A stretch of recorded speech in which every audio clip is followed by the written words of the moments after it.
Pagi yang masih basah oleh embun. Pasar kecil di ujung desa mulai bergeliat. Para pedagang membuka lapak. Suara tawar-menawar bergema. Bau kopi panas dan gorengan menyatu di antara hiruk pikuk itu. Seorang lelaki kurus mendorong gerobak dorong usang yang bunyinya sibuk berdenting. Gerobak penjual kerupuk keliling milik Pak Jamal. Pak Jamal bukan orang desa. Dulu ia datang dari kota lain, membawa beberapa karung kerupuk warisan keluarga. Ia menyusuri gang demi gang, menawari kerupuknya dengan nada sederhana. Kerupuk hangat, renyah, baru digoreng, suaranya tak pernah keras, hanya ramah. Namun pada orang-orang di kampung itu, ia dianggap berbeda, bukan karena miskin atau karena asing semata, melainkan karena profesinya, penjual kerupuk keliling. Sesuatu yang oleh sebagian tetangga dipandang remeh. Dari kejauhan, tampak deretan rumah berdinding, batako sempit tapi rapi. Di depan rumah-rumah itu, para tetangga sibuk dengan urusannya sendiri.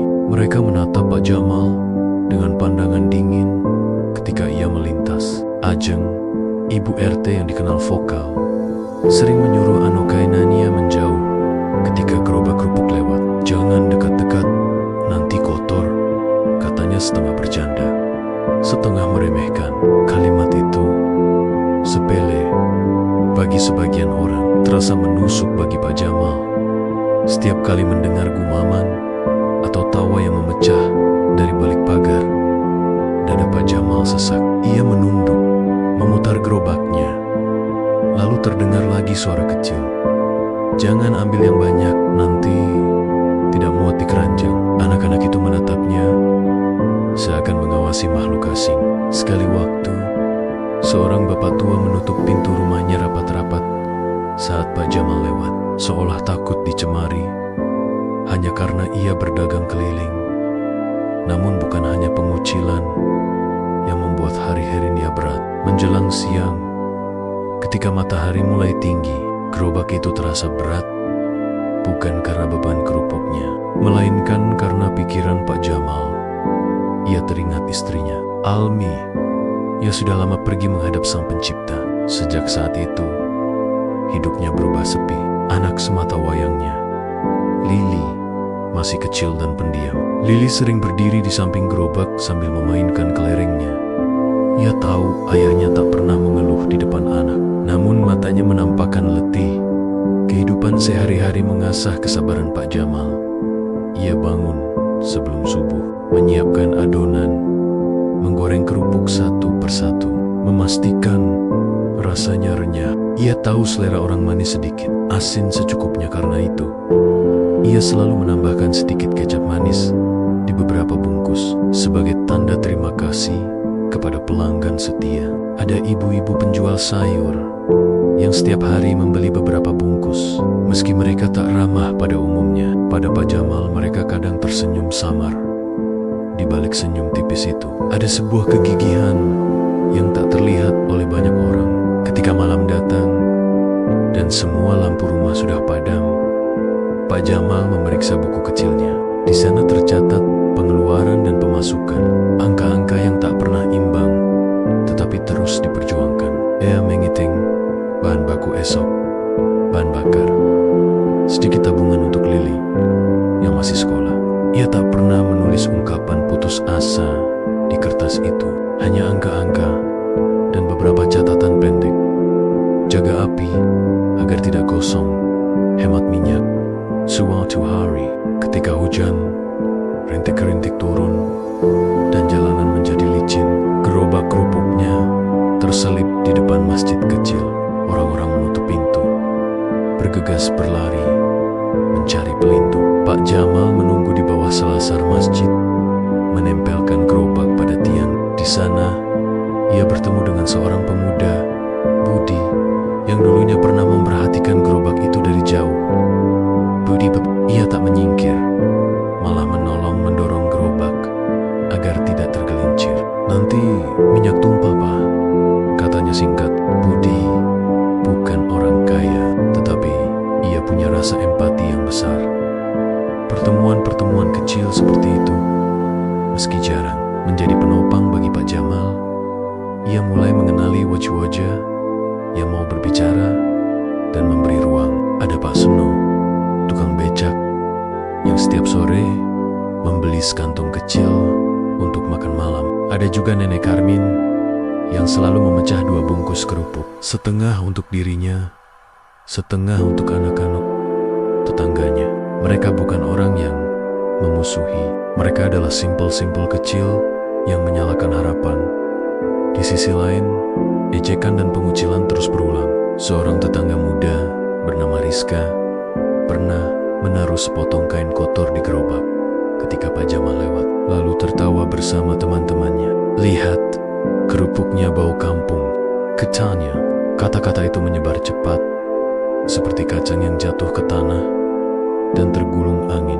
Beberapa pedagang lain menutup rapat toko mereka saat melihat Pak Jamal berjalan di depan. Hal semacam ini membuat beban mentalnya bertambah. Meski begitu, jangan kira hatinya dipenuhi kebencian. Pada malam-malam sepi, ia berbicara pada foto istrinya.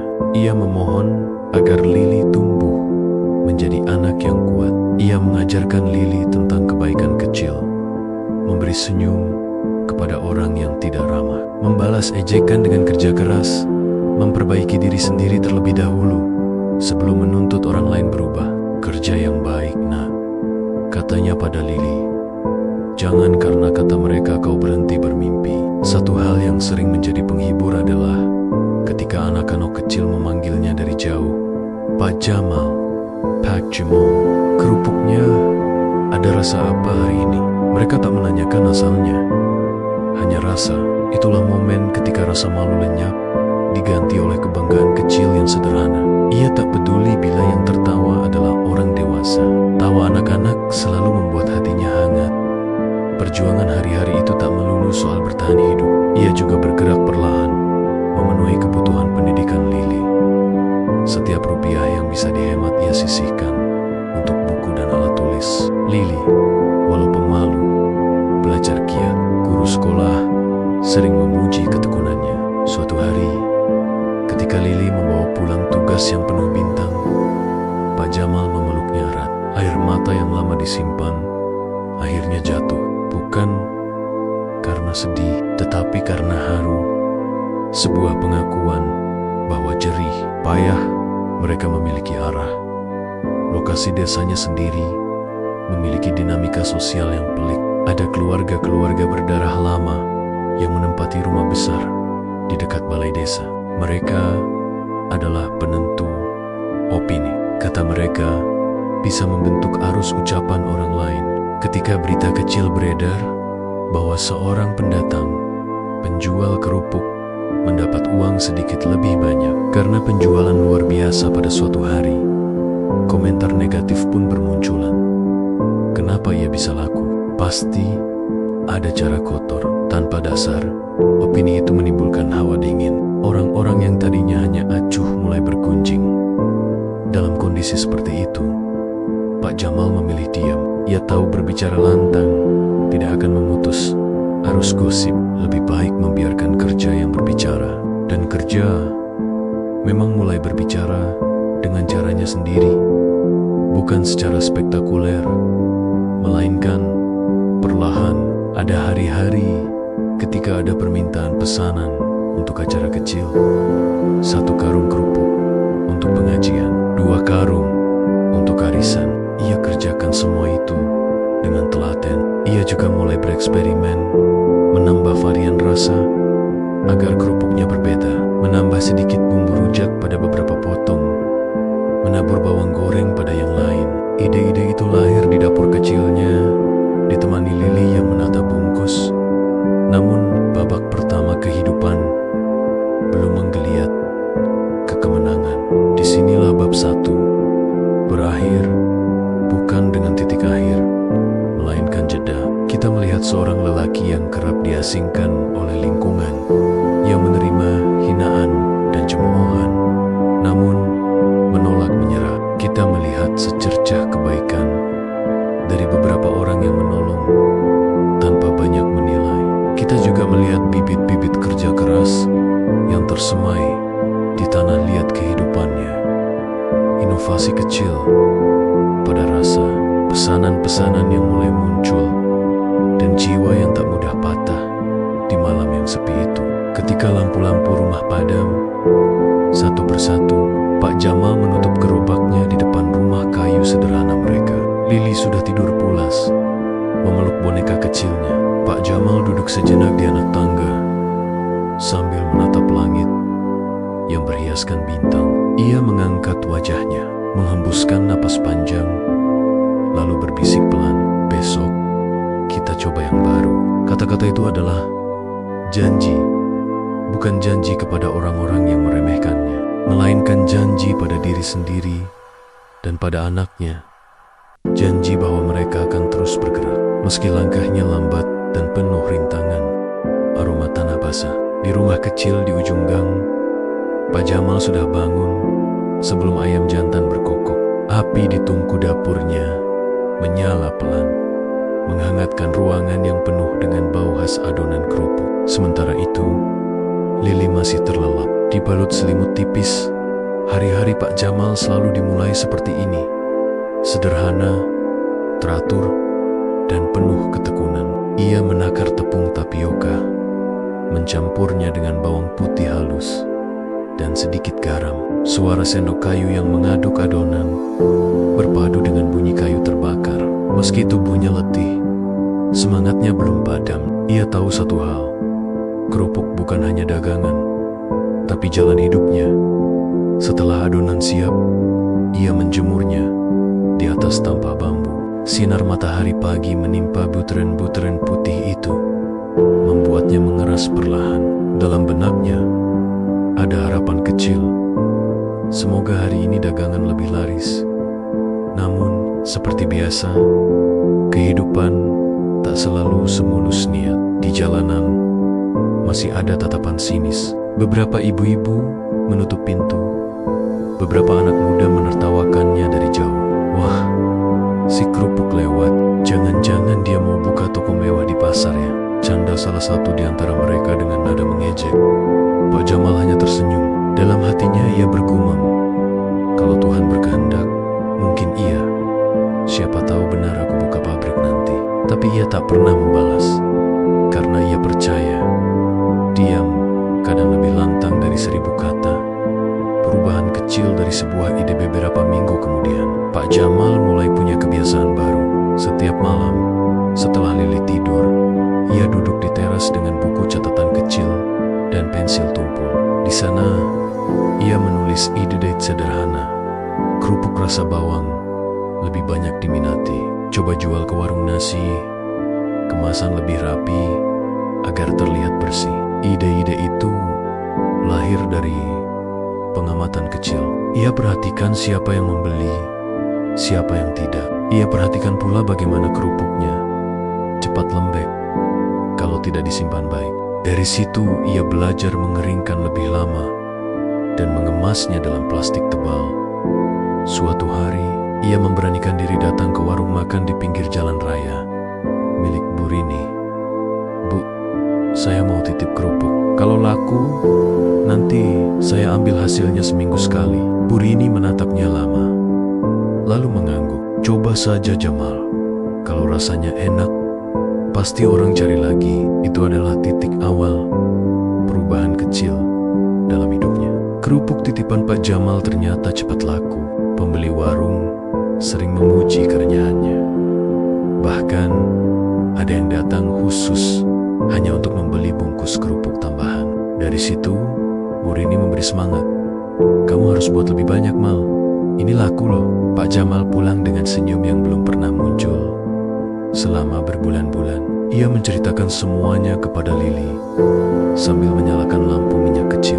"Nak, kerupuk ayah laku keras di warung Bu Rini," katanya riang. Lili memeluk ayahnya. "Berarti kita bisa beli sepatu baru ya?" Pak Jamal tertawa.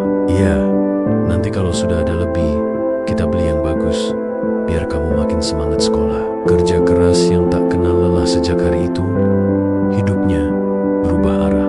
Ia mulai bangun lebih pagi, menambah panci penggorengan, dan bahkan meminjam sedikit uang dari koperasi untuk membeli bahan dalam jumlah lebih besar. Namun, di balik kerja kerasnya, cibiran tetap datang. Tetangga-tetangga yang dulu memandang rendah, kini mulai bertanya dengan nada heran. Pak Jamal ini kok tambah sibuk ya? Jangan-jangan ada yang bantu dari luar, ada juga yang lebih tajam. Hati-hati, nanti kalau rugi, siapa yang tanggung? Tapi Pak Jamal tak ambil pusing. Ia sudah belajar memfilter suara. Ia fokus pada suara minyak mendidih di kuali, suara plastik disegel, suara langkah Lili berangkat sekolah. Itulah musik hidupnya. Ia juga mulai melatih dua anak muda dari kampung seberang untuk membantu menggoreng dan menjemur. Namanya Darto dan Budi. Ya, Budi yang dulu pernah menolongnya di hari hujan. Kita kerja bareng. Ya, kata Pak Jamal, kalau rezeki banyak, kita nikmati sama-sama. Sedikit demi sedikit, produksi kerupuknya meningkat. Dari hanya puluhan bungkus, kini bisa ratusan setiap minggu. Ia mulai menjual ke waring-waring sekitar. Bahkan ada pesanan dari sekolah yang ingin kerupuk untuk acara bazar. Cahaya yang mulai tampak pada suatu sore. Pak Jamal duduk di depan rumah sambil menghitung hasil penjualan. Lili duduk di sampingnya sambil menggambar di buku tulis. Ayah, kata Lili pelan, kalau nanti kita punya uang banyak, Lili pengen punya tempat besar buat bikin kerupuk. Biar ayah nggak dorong gerobak lagi. Pak Jamal terdiam sejenak. Ia menatap wajah anaknya yang polos, lalu tersenyum. Itu impian yang bagus, nak. Tapi untuk sampai ke sana, kita harus sabar dan terus kerja keras. Namun, siapa sangka, impian kecil anak itu menjadi api dalam diri Pak Jamal. Ia mulai menyisihkan sebagian keuntungan, menabung setiap rupiah yang tersisa. Ia tahu, membangun pabrik bukan hal mudah, tapi semua hal besar selalu dimulai dari langkah kecil. Dalam 6 bulan, rumah kecil mereka berubah menjadi tempat produksi sederhana. Dapur belakang diperluas, tungku diperbanyak, dan aroma kerupuk menguar setiap pagi. Dari luar, terdengar suara tawa Darto dan Budi, juga Lili yang sibuk membantu mengikat kemasan. Beberapa warga mulai melihat perubahan itu dengan rasa heran. Loh, kerupuknya Pak Jamal kok banyak banget sekarang? Tanya seorang ibu di warung. Katanya, sekarang banyak yang ngambil buat dijual di kota. Kabar itu menyebar cepat. Yang dulu mencibir, kini mulai datang membeli. Ada yang pura-pura akrab, ada pula yang dengan jujur meminta maaf. Tapi Pak Jamal tidak menyimpan dendam. Ia menyambut semuanya dengan senyum yang sama seperti dulu, ramah dan tenang. Awal dari balasan Tuhan suatu hari, datanglah kabar mengejutkan. Sebuah toko besar di kota tetangga ingin bekerja sama. Mereka ingin membeli kerupuk buatan Pak Jamal dalam jumlah besar untuk dijual di beberapa cabang. Kalau bisa, kirim 500 bungkus seminggu. Kami kontrak selama 6 bulan, kata perwakilan toko itu. Pak Jamal hampir tak percaya. Ia menatap surat kontrak di tangannya dengan gemetar. Saya sanggupi, Pak, katanya dengan suara bergetar. Sejak hari itu, rumah kecilnya resmi berubah menjadi rumah produksi kerupuk. Ia menggaji pekerja, membeli alat penggorengan besar, dan memberi nama usahanya Kerupuk Lili. Terinspirasi dari nama anaknya, simbol harapan dan perjuangan, Budi dan Darto kini menjadi karyawan tetap. Beberapa tetangga yang dulu menertawakannya mulai datang melamar kerja. Termasuk Rizka, gadis muda yang dulu pernah menaruh kain kotor di gerobaknya. Ia datang dengan wajah tertunduk, membawa map lamaran. Pak Jamal hanya tersenyum lembut. Silakan Riz, di sini kita semua kerja, bukan saling menilai. Rizka hampir menitikkan air mata. Ia tak menyangka orang yang dulu dihina kini menjadi majikan yang rendah hati. Hari demi hari, usaha itu tumbuh. Suara penggorengan berganti menjadi mesin produksi. Aroma bawang goreng menyebar ke seluruh kampung, dan gerobak tua yang dulu jadi saksi hinaan kini terparkir di depan pabrik kecil mereka.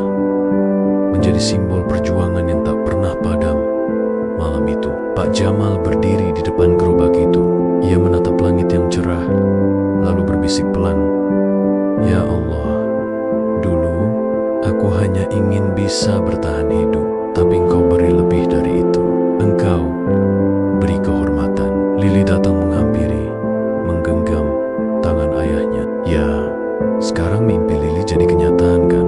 Pak Jamal mengangguk sambil tersenyum haru. Iya, nak, tapi ingat, ini baru permulaan. Jangan sombong. Ya, semua ini karena doa, bukan karena kita hebat. Dari kegelapan malam, suara jangkrik terdengar seperti irama kemenangan. Di balik kesunyian itu, hidup seorang penjual kerupuk keliling berubah selamanya. Bukan karena keajaiban, tapi karena ketekunan, kesabaran, dan hati yang tak pernah berhenti bersyukur. Terpampang papan kayu bertuliskan, pabrik kerupuk Lili, renyah, gurih, asli kampung kita. Tulisan itu sederhana, tapi penuh makna. Siapa sangka, dari gerobak kecil yang dulu ditertawakan orang, kini berdiri bangunan kokoh berukuran sedang dengan 4 tungku besar dan belasan pekerja yang setiap pagi sibuk mengaduk adonan. Pak Jamal berdiri di depan pintu pabrik sambil mengamati para pekerja. Ia tidak pernah membayangkan akan memimpin orang sebanyak ini. Di kepalanya masih terbayang masa lalu saat ia mendorong gerobak dari gang ke gang, menahan panas matahari dan ejekan orang. Kini orang-orang itu justru berbaris menunggu perintahnya. Namun alih-alih membalas, Pak Jamal tetap menunduk rendah hati. Hari-hari baru di pabrik kerupuk Lili pagi itu. Rizka, gadis muda yang dulu pernah menghina, tampak sibuk menata kemasan di meja panjang. Pak, stok untuk toko besar di kota sudah siap, tinggal disegel, katanya dengan nada sopan. Pak Jamal tersenyum. Bagus, Riz. Pastikan juga yang untuk pesanan sekolah nanti siang, jangan tertukar. Rizka mengangguk cepat. Di wajahnya tampak kesungguhan, seperti ingin menebus kesalahan masa lalu. Sementara itu, Budi memeriksa tungku penggorengan, memastikan suhu minyak tetap stabil. Pak, nanti sore ada tamu dari dinas koperasi. Katanya mau lihat proses produksi kita, ujarnya. Pak Jamal hanya mengangguk pelan. Baik, Bud. Kita sambut dengan baik. Ingat, kita ini bukan sekadar bikin kerupuk, tapi menjaga kepercayaan orang. Kalimat itu bukan sekadar nasihat kerja, tapi prinsip hidup yang selalu ia pegang. Semua pekerja tahu betul, Pak Jamal bukan bos yang hanya memberi perintah. Ia ikut turun tangan, mengangkat karung tepung, mencicipi hasil gorengan, bahkan mengantar pesanan sendiri kalau mobil pengiriman sedang dipakai. Namun, di balik kesibukan dan keberhasilan itu, ada sesuatu yang terus mengganggu pikirannya. Ia tahu, kesuksesan seringkali mengundang iri hati. Dan benar saja, perlahan-lahan ada angin panas yang berhembus di antara warga desa. Bisik-bisik di balik pagar suatu sore, ketika Pak Jamal sedang mengantar pesanan ke pasar, terdengar bisik-bisik dari beberapa warga di warung kopi. Sekarang dia udah kaya, lupa daratan tuh. Dulu aja minta tolong sama kita. Katanya sih modalnya dari orang kota, bukan hasil kerja sendiri. Awas saja, kalau nanti jatuh, pasti balik jualan keliling lagi. Kalimat-kalimat itu sampai juga ke telinga Pak Jamal lewat cerita Budi yang kebetulan mendengar. Pak, mereka ngomongnya gak enak. Saya jadi kesel. Pak Jamal hanya tersenyum. Bud, kalau orang iri, itu tandanya mereka memperhatikan kita. Piyakin saat kita buktikan dengan kerja, bukan marah. Sikap tenangnya membuat semua pekerja segan sekaligus hormat. Ia tidak pernah menanggapi kebencian dengan kebencian. Ia tahu perjalanan menuju kebaikan tidak akan pernah bebas dari cobaan. Namun, gosip itu tidak berhenti di situ. Ada beberapa warga yang dayam-dayam mencoba meniru usahanya, tapi dengan cara tidak jujur. Mereka memakai bahan murahan, lalu menempelkan label mirip kerupuk Lili di kemasan. Ketika pembeli kecewa karena rasanya berbeda, nama Pak Jamal yang kena imbas. Awalnya, ia kecewa, tapi ia tidak melapor, tidak juga memarahi. Ia hanya mengganti kemasannya menjadi lebih baik, menambah label baru, bertuliskan asli, produksi pabrik kerupuk Lili, cek cap asli di belakang bungkus. Kiuj pikirnya akan selalu bertahan lebih lama dari tipu daya. Doa seorang ayah malam itu. Pak Jamal duduk di teras rumah sambil memandangi bulan. Lili, yang kini duduk di bangku SMP, menghampiri ayahnya dengan secangkir teh hangat. Ya, Lili, dengar orang-orang ngomong jelek tentang ayah di sekolah, katanya pelan. Pak Jamal menatapnya lembut. Mereka nggak salah, nak. Mereka cuma belum tahu yang sebenarnya. Tapi Lili nggak suka. Ya, mereka bilang ayah sombong, padahal ayah baik ke semua orang. Pak Jamal mengusap kepala anaknya. Nak, biarkan orang berkata sesuka hati. Yang penting kita nggak berubah jadi seperti mereka. Kalau ayah marah, berarti ayah kalah. Lili terdiam. Ia belajar sesuatu dari kalimat sederhana itu, bahwa kemenangan sejati bukan saat dipuji, tapi saat tetap sabar meski dihina. Hadirnya cobaan baru beberapa bulan kemudian, cobaan besar datang. Salah satu tungku besar di pabrik meledak karena tekanan minyak berlebih. 2 pekerja terluka dan sebagian stok kerupuk yang sudah jadi hangus terbakar. Api cepat dipadamkan, tapi kerugian besar tak bisa dihindari. Warga datang berkerumun. Sebagian benar-benar ingin membantu, tapi sebagian lagi datang hanya untuk melihat. Nah kan, udah saya bilang, cepat naik, cepat jatuh, bisik seseorang dari kerumunan.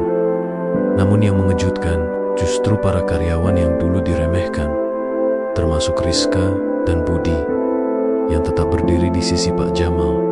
Mereka tidak kabur, tidak menyalahkan siapapun. Pak, kita mulai lagi ya. Saya siap kerja lembur. Yang penting pabrik ini nggak mati, kata Budi tegas.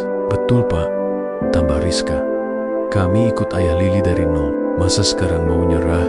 Pak Jamal nyaris meneteskan air mata. Ia sadar, dulu ia berjalan sendirian. Kini ia punya keluarga besar yang percaya padanya. Dalam waktu 2 minggu, mereka memperbaiki tungku, membersihkan sisa kebakaran, dan mulai produksi lagi. Walau semangat tak pernah padam, sebuah pengakuan yang tak terduga beberapa hari setelah pabrik kembali berjalan. Datanglah tamu tak disangka. Ajeng, ibu RT yang dulu paling sering meremehkan. Ia datang membawa sebuah toples berisi kerupuk Lili palsu. Pak Jamal, saya mau minta maaf, katanya pelan. Dulu saya sering ngomong jelek tentang Bapak, tapi sekarang saya tahu, ternyata Bapak kerja keras, bukan main curang. Ini kerupuk yang saya beli di pasar, katanya dari Bapak, tapi rasanya nggak enak. Baru saya sadar, yang asli cuma buatan Bapak. Pak Jamal tersenyum hangat. Gak apa-apa Bu Ajeng, yang penting sekarang kita saling ngerti. Dunia ini kecil Bu, kadang yang kita hina hari ini bisa jadi orang yang kita butuhkan besok. Ucapan itu membuat Ajeng tertegun. Ia menunduk, malu, lalu pergi sambil menahan tangis. Waktu berputar, kehidupan balik arah tahun demi tahun berlalu. Kerupuk Lili kini bukan hanya dikenal di desa, tapi juga di kota. Produksinya meningkat, karyawannya puluhan, dan namanya mulai disebut di acara desa sebagai contoh pengusaha sukses. Bahkan, pemerintah daerah pernah mengundangnya untuk berbicara di seminar wirausaha kecil. Namun, di balik semua itu, Pak Jamal tetaplah orang yang sama. Ia masih makan di warung sederhana, masih menolong tetangga tanpa pamrih, masih menolak dipanggil bos. Cukup panggil saya Pak Jamal saja, katanya. Setiap kali orang memanggilnya dengan hormat, yang paling membuatnya bahagia bukanlah uang atau penghargaan, tapi ketika Lili berkata, "Ya, sekarang teman-teman di sekolah tahu kalau jualan itu pekerjaan mulia." Mereka nggak ngeledek lagi. Pak Jamal menatap anaknya dengan mata berkaca-kaca. Itulah yang ayah mau, nak. Biar orang tahu Kerja keras nggak harus pakai dasi. Penutup bab 3. Dari rendah jadi mulia di malam yang tenang. Pak Jamal duduk di depan pabriknya yang kini terang oleh lampu. Gerobak tua yang dulu ia dorong kini sudah direstorasi. Catnya baru, rodanya dilapisi logam, dan di atasnya tertulis, "Dari sini semua berawal." Ia memandangi gerobak itu lama sekali. Dalam hatinya, ia tahu perjalanan belum berakhir, tapi ia sudah membuktikan sesuatu, bahwa hinaan bukan akhir, melainkan ujian, bahwa kerja keras yang tulus akan selalu mengalahkan pandangan rendah orang lain. Lili menghampiri, membawa 2 gelas teh. "Ya, kenapa ayah masih simpan gerobak itu?" Pak Jamal tersenyum. "Biar ayah gak lupa, nak. Dari gerobak itulah kita belajar arti perjuangan." Dan malam itu, suara jangkrik seolah menjadi lagu kemenangan. Di bawah cahaya rembulan, Pak Jamal duduk bersama anaknya, memandangi pabrik yang berdiri megah. Bukti nyata bahwa doa dan kerja keras tak pernah sia-sia, meski dimulai dari jalan sempit dan hinaan orang-orang. Yang baru digoreng, menyebar sampai ke jalan raya. Orang-orang yang dulu menunduk saat berpapasan dengan Pak Jamal, kini menatapnya dengan hormat, bahkan bangga. Namun, seperti pepatah lama mengatakan, semakin tinggi pohon, semakin kencang angin yang datang. Kesuksesan ternyata bukan akhir perjuangan, melainkan pintu menuju ujian baru. Perubahan di sekitar Pak Jamal kini. Pak Jamal punya lebih dari 30 pekerja tetap. Pabriknya menerima pesanan dari kota, bahkan mulai dikirim ke luar provinsi. Ia juga diundang ke berbagai acara wirausaha sebagai pembicara. Orang-orang menyanjungnya sebagai contoh sukses dari bawah, tapi di balik senyum ramahnya di depan umum, Pak Jamal sering termenung diam setelah acara selesai. Ia takut kehilangan kesederhanaannya. Ia tahu banyak orang yang setelah sukses menjadi tinggi hati, lupa asal. Ia tidak mau itu terjadi. Sore itu, ia duduk di depan pabrik sambil menyeruput teh hangat. Budi datang membawa laporan keuangan. "Pak, pesanan dari kota Semarang sudah dibayar lunas, tapi kita ada tawaran baru dari perusahaan besar di Jakarta. Mereka mau kontrak setahun penuh." Pak Jamal menatap lembaran itu lama. "Perusahaan besar? Wah, luar biasa, Bu. Tapi mereka minta apa sebagai syaratnya?" Budi menelan ludah. "Mereka minta kita ubah bahan baku jadi yang lebih murah, biar harga jual bisa ditekan." Pak Jamal terdiam lama. Angin sore berhembus perlahan, membawa aroma minyak goreng dari dalam pabrik. "Bud," katanya kemudian, "kalau kita kurangi kualitas, berarti kita menjual nama, bukan hanya kerupuk. Orang beli kerupuk Lili karena percaya rasanya asli, gurihnya jujur. Kalau kita rubah, kita rusak kepercayaan itu." Budi mengangguk pelan. "Tapi Pak, tawarannya besar sekali. Bisa buat beli mesin baru, bisa gaji lebih banyak karyawan." Pak Jamal tersenyum tipis. "Rezeki yang salah, caranya gak akan lama, Bu. Mending kita pelan tapi halal, daripada cepat tapi kehilangan berkah." Kalimat itu menancap di hati semua pekerja. Mereka tahu, di balik wajah tenang Pak Jamal, ada hati yang kokoh, menjaga kejujuran. Cobaan dari dalam beberapa minggu kemudian, muncul masalah baru. Salah satu karyawan bagian gudang bernama Tony mulai bertingkah aneh. Ia sering terlambat, hasil kerjanya berantakan, dan kadang terlihat membawa kantong plastik kecil dari gudang tanpa izin. Awalnya Pak Jamal tidak curiga. Ia berpikir mungkin Tony sedang punya masalah pribadi. Namun, suatu hari, Rizka datang melapor. "Pak, saya lihat Tony sering ambil kerupuk dari stok siap kirim. Katanya sih buat dijual keluar pabrik." Pak Jamal tertegun. "Apa kamu yakin, Rizka mengangguk. "Saya lihat sendiri 2 kali, Pak. Tapi saya belum berani bilang karena takut salah." Pak Jamal tidak marah. Ia memilih memanggil Tony secara pribadi ke ruangannya. Ton, saya mau tanya baik-baik, kamu ada kesulitan? Ya, tanya Pak Jamal dengan suara lembut. Tony, enggak Pak. Kenapa? Beberapa orang bilang, kamu ambil barang dari gudang tanpa izin. Saya nggak mau percaya sebelum dengar dari kamu langsung. Tony terdiam, bibirnya bergetar. Saya cuma pinjam Pak, buat dijual di warung kecil. Saya janji, mau ganti. Pak Jamal menarik napas panjang. Ton, saya nggak marah kamu jualan, tapi caramu salah. Kalau kamu minta izin, pasti saya bantu. Tapi kalau diam-diam, itu namanya mencuri. Walau sedikit. Tony meneteskan air mata. Saya butuh uang Pak. Anak saya sakit. Saya nggak tahu harus gimana. Pak Jamal memejamkan mata sejenak, lalu menepuk bahu Tony. Besok kamu nggak usah kerja dulu. Pulanglah, urus anakmu. Tapi ingat, kalau kamu mau kerja di sini lagi, kamu harus jujur. Saya bantu kalau kamu jujur. Hari itu, semua karyawan diam. Tak satu pun mendengar Pak Jamal memarahi Tony. Tapi mereka semua melihat bagaimana hati seorang pemimpin diuji. Bukan dengan kekuasaan, tapi dengan kasih.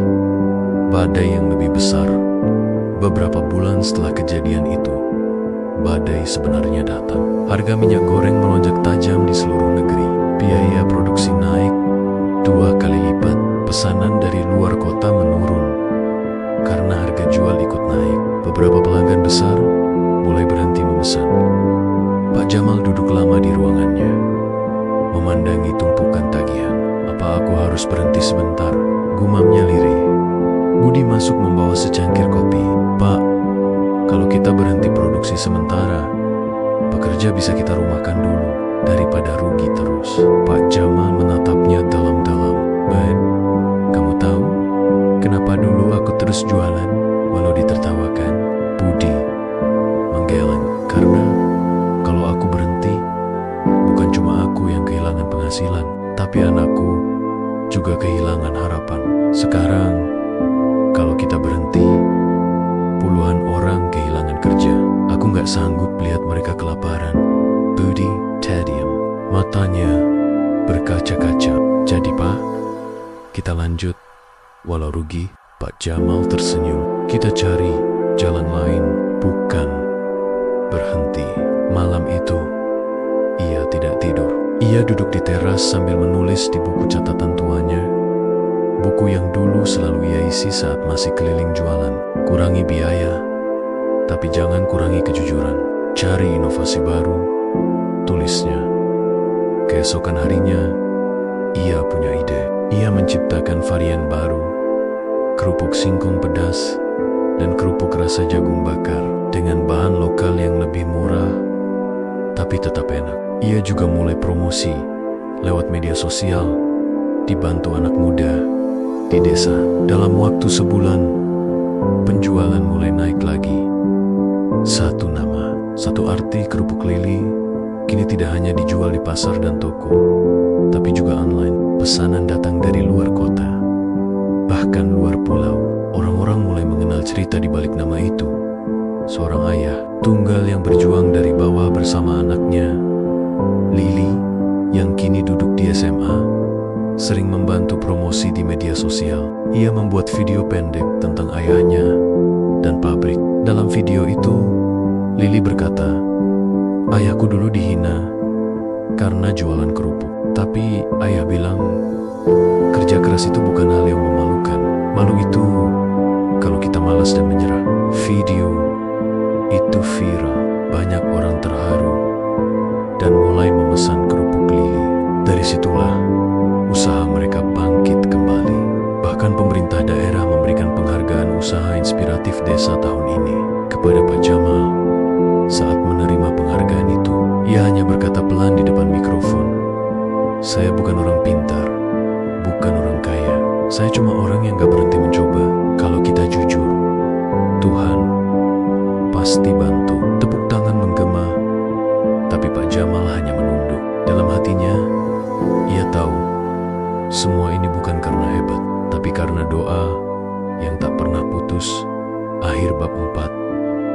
ketika kesuksesan diuji malam itu. Setelah semua orang tidur, Pak Jamal berjalan ke belakang pabrik. Di sana masih ada gerobak tua yang dulu ia dorong dari rumah ke pasar. Ia mengusap debu di pegangannya, lalu berkata pelan, "Terima kasih. Kau dulu saksi bisu waktu semua orang menertawakan aku. Sekarang kau saksi bahwa Tuhan tak pernah tidur." Lili datang dari belakang, memeluk ayahnya. "Ya, ayah udah hebat banget sekarang." Pak Jamal tersenyum sambil menatap langit. "Ayah nggak hebat, nak. Ayah cuma nggak berhenti percaya." Bulan bersinar terang malam itu, memantulkan cahaya di permukaan gerobak tua itu. Di antara suara jangkrik dan aroma tepung dari pabrik, terasa kedamaian yang hanya dimiliki oleh orang yang pernah jatuh, tapi tak pernah menyerah. Waktu berjalan cepat. 2 tahun sudah berlalu sejak kerupuk Lili menjadi nama besar di pasar lokal hingga nasional.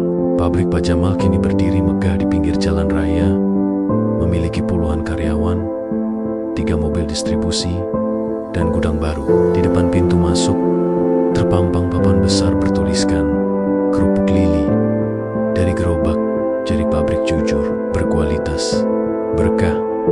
Setiap kali orang lewat, selalu ada rasa kagum. Tak sedikit warga desa yang dulu menertawakan Pak Jamal, kini bekerja di bawah pimpinannya. Mereka memanggilnya Pak Bos dengan hormat. Tapi bagi Pak Jamal sendiri, ia tetaplah penjual kerupuk keliling di hatinya. Namun seperti biasa, ketika hidup sudah tenang dan sukses mulai diraih, ujian justru datang dari arah yang tak disangka. Kedatangan orang lama suatu pagi yang cerah.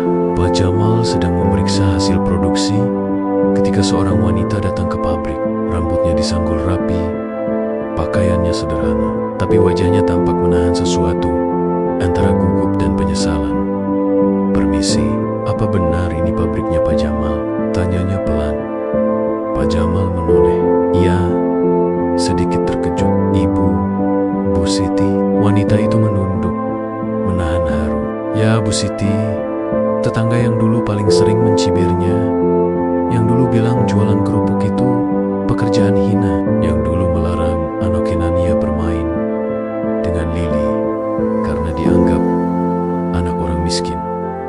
"Pak Jamal," suara Bu Siti bergetar, "saya malu datang ke sini, tapi saya butuh pekerjaan.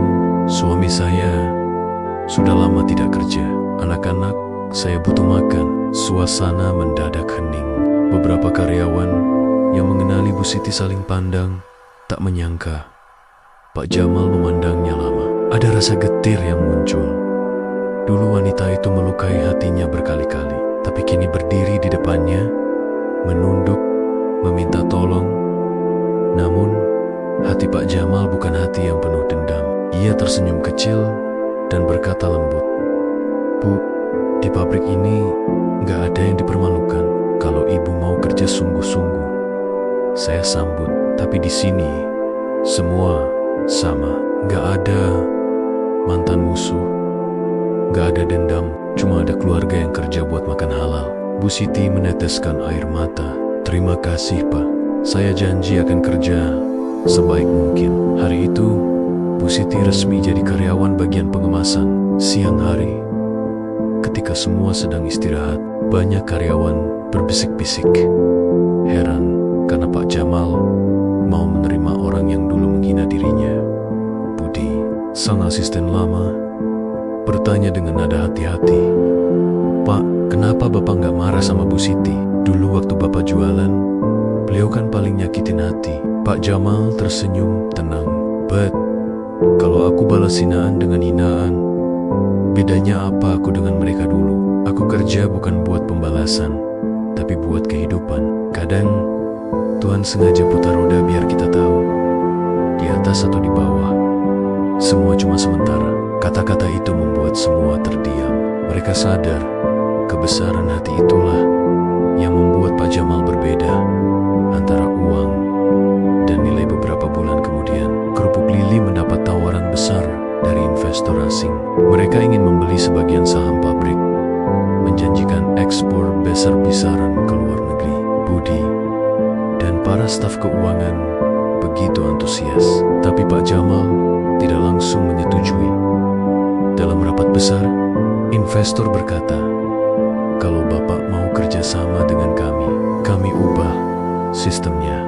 Kami yang atur bahan baku dan desain kemasan. Tapi untung Bapak bisa berlipat ganda." Pak Jamal menatap kontrak itu lama. "Berarti nanti nama kerupuk Lili tetap dipakai, tapi bahan dan rasanya bukan lagi buatan kami sendiri?" Investor tersenyum. "Iya, tapi kan itu bagian dari bisnis modern." Pak Jamal tersenyum tipis, lalu menutup map kontrak itu perlahan. "Maaf Pak, saya bukan cari kaya cepat. Saya cari rezeki yang halal dan berkah. Nama kerupuk Lili bukan sekadar merek, tapi doa dari anak saya. Saya nggak mau dijual, walau dibayar mahal." Ruangan hening. Investor saling pandang, lalu berdiri dan pergi dengan wajah kecewa. Setelah mereka pergi, Budi mendekot. "Pak, itu kesempatan besar loh. Kalau kita ambil, bisa punya cabang di luar negeri." Pak Jamal menatapnya dalam. "But, kalau suatu hari aku mati, aku gak butuh nama di luar negeri. Aku cuma mau nama kerupuk Lili tetap dikenal sebagai hasil tangan jujur dari desa ini." Kata-kata itu menampar banyak orang. Mereka sadar kesuksesan sejati bukan seberapa besar harta, tapi seberapa dalam maknanya bagi orang lain. Buah dari kebaikan hari demi hari, pabrik makin maju. Bu Siti yang dulu dipandang rendah, kini menjadi salah satu pekerja terbaik. Ia sering membantu karyawan lain tanpa diminta. Bahkan, ia beberapa kali membela nama baik pabrik ketika ada pelanggan yang mencoba menjelek-jelekan. Suatu sore, ketika lembar, Bu Siti mendatangi Pak Jamal sambil membawa bungkusan kecil.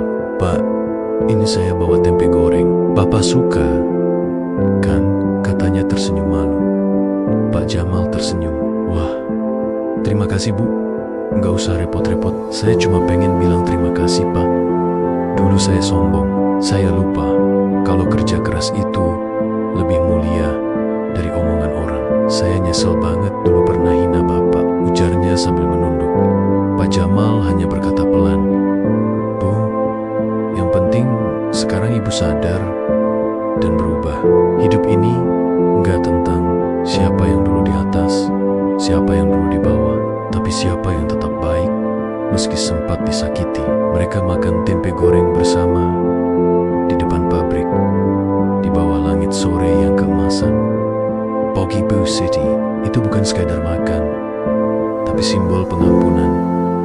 Waktu yang mengajarkan segalanya. Lili kini sudah kuliah di jurusan manajemen bisnis. Ia mulai membantu ayahnya mengatur promosi dan pemasaran digital. Suatu hari, ia berkata, "Ya, nanti kalau aku lulus, aku mau kembangkan kerupuk Lili jadi brand nasional. Tapi aku janji, nilai-nilai ayah gak akan aku ubah." Pak Jamal tersenyum bangga. "Ayah gak minta banyak nak, cuma satu. Jangan lupa rasa syukur dan asal kita. Kita gak mulai dari mobil, tapi dari gerobak. Dan gerobak itu harus tetap jadi pengingat kalau sukses itu hadiah, bukan hasil sombong." Lili mengangguk sambil menatap gerobak tua yang kini dipajang di depan pabrik. Setiap pengunjung bisa melihatnya, lengkap dengan tulisan kecil di bawahnya. "Dulu aku ditertawakan karena jualan. Sekarang aku tersenyum karena tetap jujur." Pak Jamal roda hidup yang selalu berputar musim berganti. Hujan turun deras malam itu, membasahi halaman pabrik. Pak Jamal duduk di teras, memandangi gerobak lamanya yang kini berkarat. Ia tersenyum kecil, lalu berbisik dalam hati, "Dulu aku jalan kaki dorong gerobak. Sekarang aku punya pabrik dan puluhan pekerja. Tapi hatiku tetap sama. Aku cuma penjual kerupuk yang gak mau menyerah." Di belakangnya terdengar suara Lili memanggil, "Ya, ayo masuk." Hujan makin deras. Pak Jamal berdiri perlahan, menatap langit. "Iya nak, hujan cuma sementara, tapi syukur harus selamanya." Langit bergemuruh, Tapi di hati Pak Jamal ada ketenangan yang tak tergoyahkan. Ia tahu hidup memang berputar, tapi orang yang sabar, jujur, dan berbuat baik akan selalu menemukan jalan terang di akhirnya. Sudah hampir 10 tahun sejak nama kerupuk Lili dikenal di mana-mana, dari warung kecil di kampung hingga toko modern di kota besar. Merek itu jadi simbol kejujuran dan kerja keras. Pak Jamal kini sudah berumur lebih dari 50 tahun. Rambutnya mulai memutih, tubuhnya tak sekuat dulu, tapi semangatnya tetap sama. Ia masih datang ke pabrik setiap pagi, menyapa satu persatu karyawan, memastikan semua berjalan baik. Namun di balik kesuksesan yang makin besar, diam-diam tubuhnya mulai melemah. Ia sering batuk, kadang pusing, tapi selalu menutupi dari semua orang. Hanya masuk angin, katanya setiap kali Lili bertanya. Padahal di balik senyum itu ada rasa letih yang makin dalam. Tanda-tanda dari langit suatu pagi. Pak Jamal duduk di depan pabrik, menatap langit yang mendung. Tangannya memegang segelas teh hangat, tapi tak disentuh. Pandangannya kosong, seolah pikirannya jauh ke masa lalu.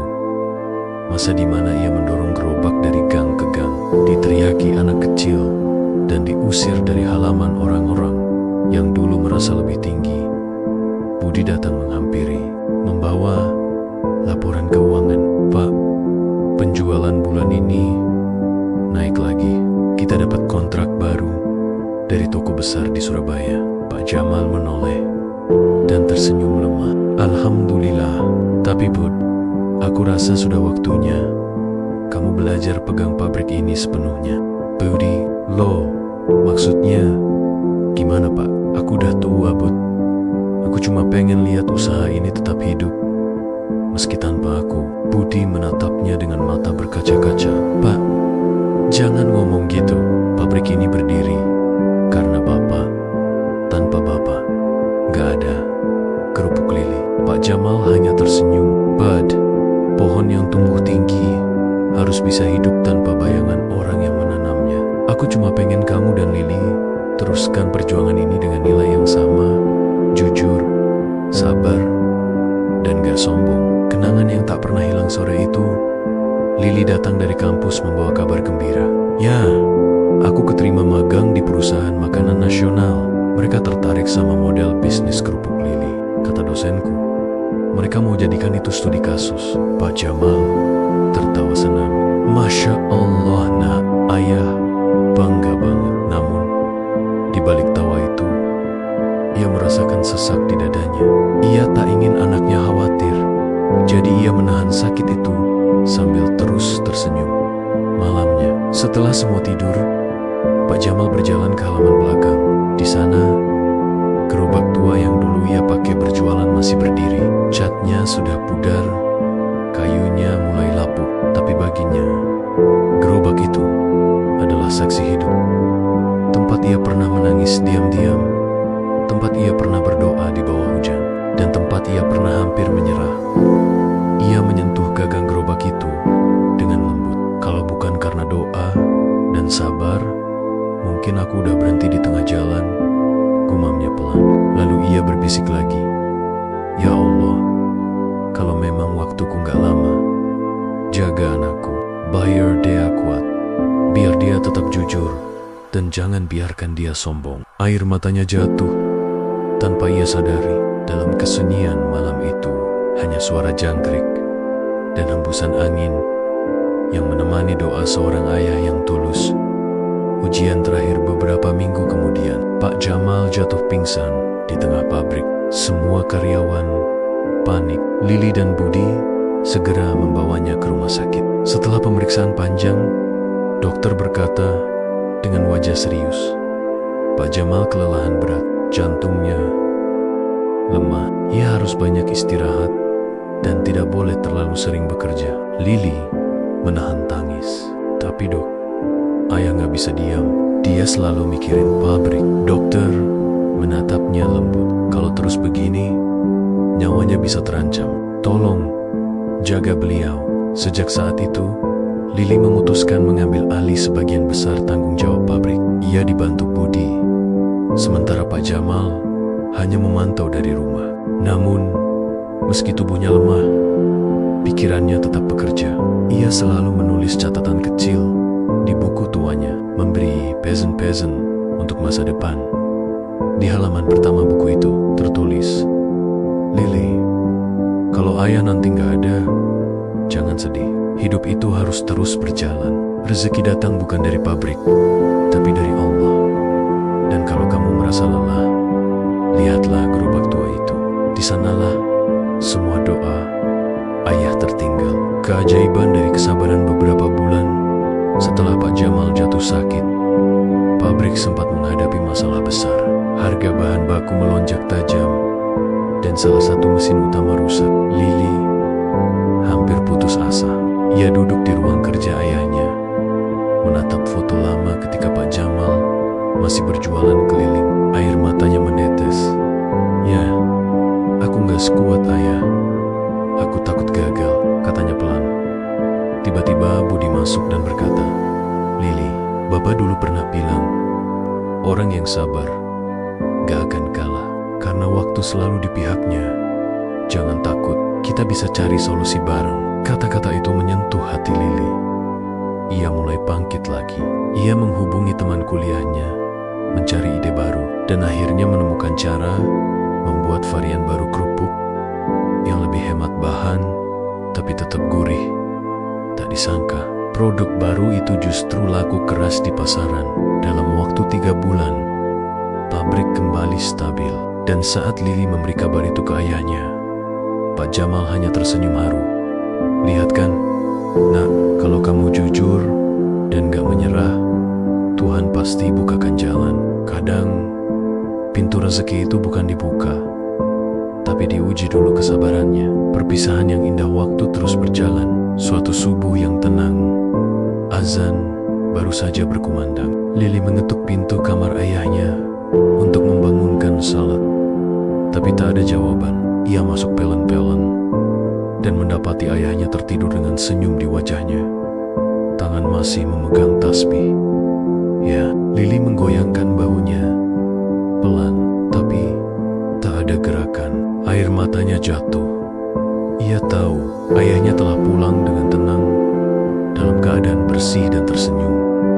Kabar kepergian Pak Jamal menyebar cepat. Seluruh warga desa datang ke rumahnya. Banyak yang menangis, bukan karena kehilangan orang kaya, tapi karena kehilangan orang baik. Budi berdiri di depan makam sambil berucap lirih, "Selamat jalan, Pak. Bapak gak cuma bangun pabrik, tapi juga bangun hati kami semua." Warisan dari seorang penjual kerupuk beberapa bulan setelah kepergian ayahnya, Lili menata ulang pabrik. Ia membuat satu ruangan khusus bernama Ruang Doa Ayah, di mana gerobak tua itu ditempatkan dengan rapi. Di dinding ruangan itu tertulis pesan terakhir dari Pak Jamal. "Hidup ini seperti menggoreng kerupuk. Kalau apinya terlalu besar, hangus. Kalau terlalu kecil, enggak mengembang. Begitu juga dengan rezeki. Harus sabar, jujur, dan pas. Jangan takut dikucilkan, karena yang penting bukan siapa yang melihat, tapi siapa yang memberkahi."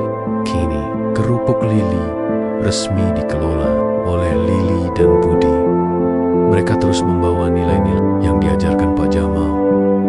Lili bahkan sering memberikan beasiswa untuk anak-anak dari keluarga miskin sebagai bentuk penghargaan atas perjuangan ayahnya dulu yang pernah dianggap rendah.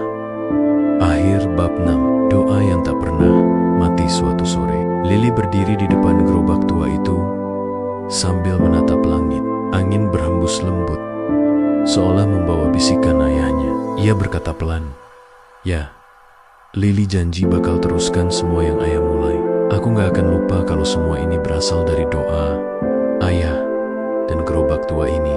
Matahari perlahan tenggelam di ufuk barat, memantulkan warna oranye keemasan di langit desa. Lili menutup matanya dan tersenyum. Ia merasa tenang, seolah ayahnya masih berdiri di sampingnya, dengan topi lusuh dan senyum yang dulu selalu menguatkan. Sudah 5 tahun sejak kepergian Pak Jamal. Meski raganya tiada, namanya tetap hidup, bukan hanya di papan besar bertuliskan Kerupuk Lili, tapi juga di hati semua orang yang pernah mengenalnya. Di depan pabrik kini berdiri patung sederhana dari perunggu. Sosok lelaki tua dengan topi lusuh dan gerobak kecil di sampingnya. Di bawahnya terukir kata-kata, kejujuran adalah jalan paling panjang, tapi pasti sampai. Pak Jamal, setiap kali orang melewati pabrik itu, mereka menunduk sejenak. Bukan karena hormat pada orang kaya, tapi karena hormat pada orang yang pernah berjuang dengan hati bersih. Lili dan warisan nilai kini, Lili sudah dewasa.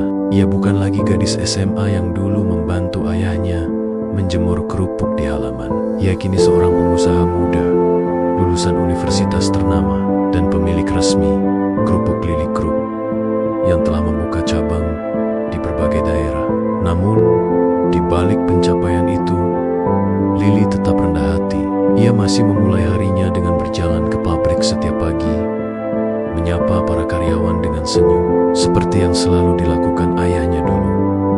Selamat pagi, Bu Lili, sapa para pekerja. Pagi semuanya. Jangan lupa sarapan dulu. Ya, kerja boleh keras, tapi jangan lupa bahagia, jawabnya sambil tertawa kecil. Persis seperti gaya bicara almarhum Pak Jamal. Meski sudah modern, Lili tetap mempertahankan satu ruangan di pabrik yang tidak pernah disentuh perubahan. Ruang doa ayah. Di sana, gerobak tua masih berdiri, penuh debu, tapi tetap dijaga. Setiap kali Lili merasa lelah, ia akan duduk di sana, membaca tulisan di dinding.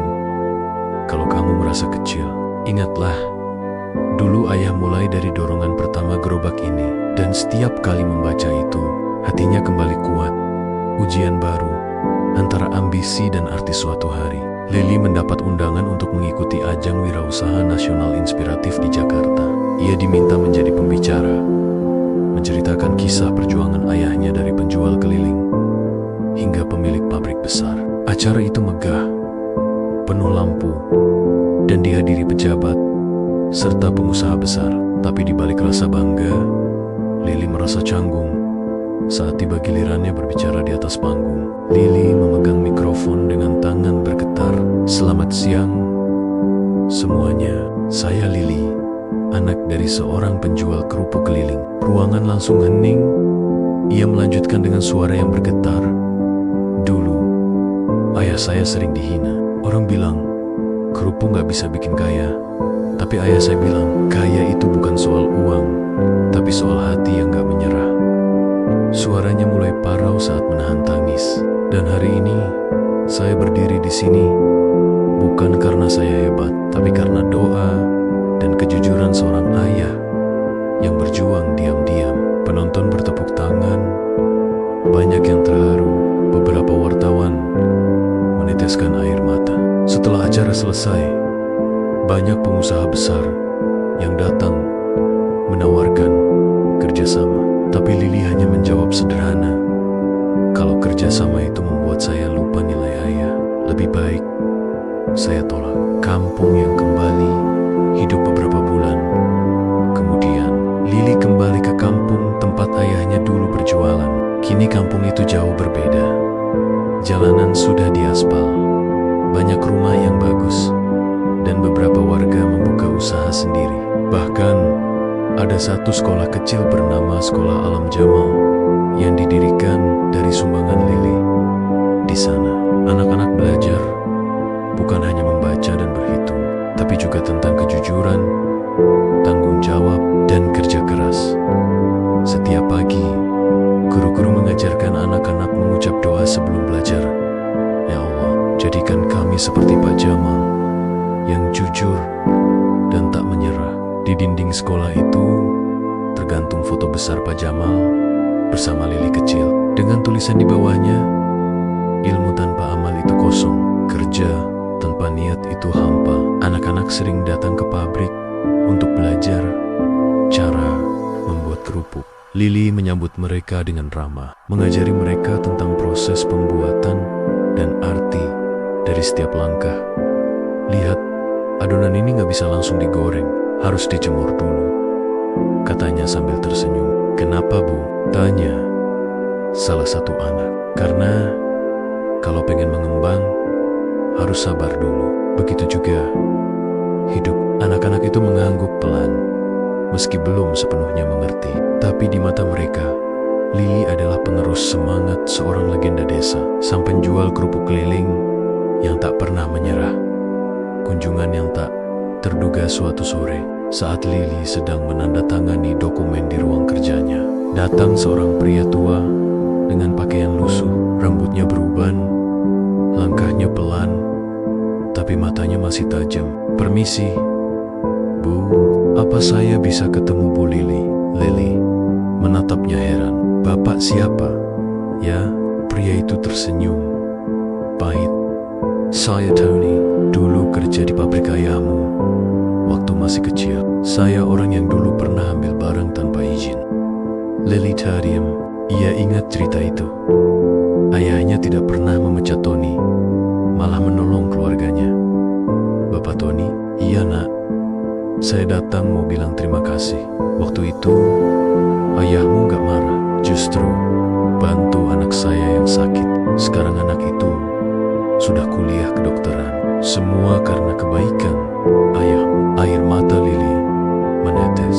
Ia menggenggam tangan Tony dengan erat. Bapak gak perlu terima kasih. Ayah saya selalu bilang, orang yang menyesal dan mau berubah itu lebih berharga dari yang tak pernah salah, tapi sombong. Mereka duduk lama, mengenang masa lalu. Tony menatap foto besar Pak Jamal di dinding, lalu berucap lirih, kalau semua orang punya hati kayak beliau, dunia ini pasti damai. Langit senja dan doa yang tak pernah usai sore itu. Setelah semua urusan selesai, Lili berjalan ke belakang pabrik. Matahari mulai tenggelam, langit berwarna jingga kemerahan. Di sana, gerobak tua masih berdiri, kini dipagari rapi, dengan bangga-bangga di sekitarnya. Ia menatapnya lama, lalu berlutut dan menyentuh gagang kayu yang sudah rapuh itu. Ya, Lili udah jalankan semuanya, seperti yang ayah mau. Tapi rasanya, ayah belum benar-benar pergi. Setiap kali aku capek, aku selalu dengar suara ayah bilang, sabar, Nak, kerupuk gak bisa langsung mengembang. Ia tertawa kecil di tengah tangisnya sendiri, lalu menatap langit sambil berbisik, terima kasih, ya, karena ayah. Aku tahu arti kerja keras, tahu rasanya memaafkan, dan tahu bahwa sukses sejati itu bukan soal uang, tapi soal hati yang bersyukur. Angin berhembus pelan, daun-daun bergoyang lembut, seolah alam ikut mendengarkan. Akhir yang damai berapa tahun kemudian, kerupuk Lili menjadi merek nasional. Banyak wartawan menulis kisah tentang perjuangan Pak Jamal dan Lili. Tapi bagi Lili, semua itu bukan tentang popularitas.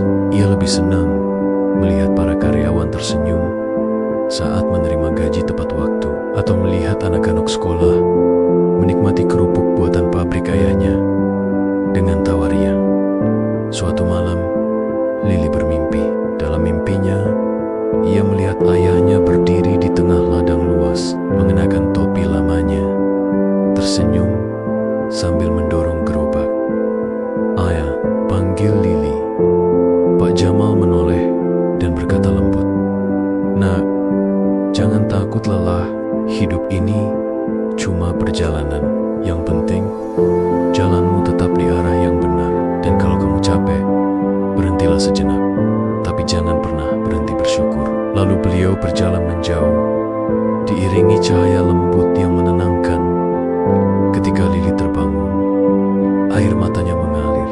Tapi kali ini bukan air mata sedih, melainkan air mata syukur. Ia tahu ayahnya kini benar-benar tenang di surga yang dijanjikan untuk orang-orang jujur dan sabar. Gerobak menuju surga hari berganti. Tahun berlalu, tapi kisah Pak Jamal tak pernah pudar. Dari seorang yang dulu diasingkan, karena jualan kerupuk keliling menjadi teladan bagi banyak orang. Dari hinaan yang dulu membuatnya terpuruk, lahirlah inspirasi yang menyentuh hati ribuan jiwa. Kini, setiap kali angin sore berhembus melewati pabrik kerupuk Lili, seolah terdengar bisikan halus dari masa lalu.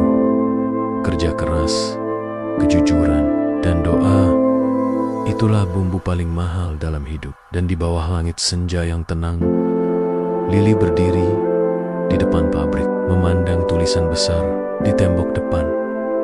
Dari gerobak menuju surga, kisah Pak Jamal. Ia menutup mata, berdoa dalam hati, "Ya Allah, terima kasih telah menjadikan aku anak dari seorang penjual kerupuk keliling yang kini menjadi guru kehidupan bagi dunia." Langit memerah, senja berakhir dengan damai, dan kisah ini pun ditutup dengan satu pesan abadi.